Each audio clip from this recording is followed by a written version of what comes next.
Salam Indonesia. Anda menyaksikan berita terkini bersama saya Pradana Adiputra. Jenazah salah satu dari 4 pilot pesawat tempur Super Tucano yang mengalami kecelakaan saat latihan di Pasuruan, Mayor Penerbang Yuda Anggara Seta dimakamkan di Taman Makam Pahlawan TMP Kota Madiun setelah sempat disemayamkan di rumah orang tua korban yang ada di Magetan.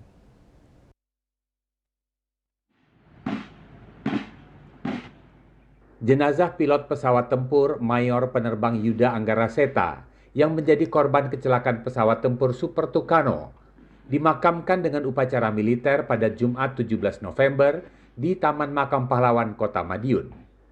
Jenazah sempat disemayamkan di rumah orang tuanya di Maospati, Kabupaten Magetan, dan kemudian dibawa ke Masjid Al-Ukhuwah, Kompleks Lanut Iswahyudi untuk disolatkan selesai sholat Jumat. Usai pemakaman, Komandan Lanut Iswahyudi, Marsikal Pertama Marsma TNI Firman Dwi Cahyono mengatakan, almarhum Yuda Anggara Seta merupakan salah satu anak didiknya yang dikenal sebagai pilot yang memiliki dedikasi tinggi.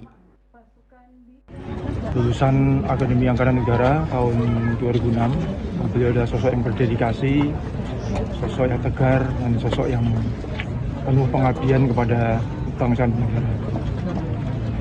Letkol Penerbangan Anumerta Yuda Anggara Seta adalah siswa saya dulu saat sekolah penerbang, dan saya tahu betul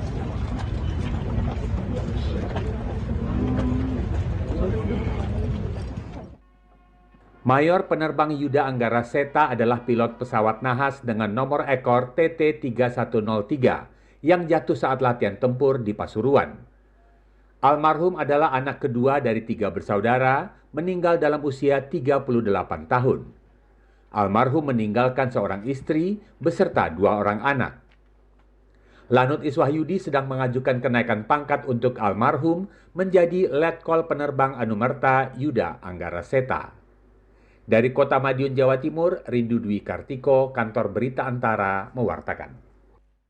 Berita terkini bersama Minyak Kapun Ganapati Usada Bali Keluarga Sehat. Update terus informasi Anda dengan subscribe dan like YouTube channel Bali TV @newsbalitv. Pemirsa, tetaplah bersama Bali TV. Salam Indonesia.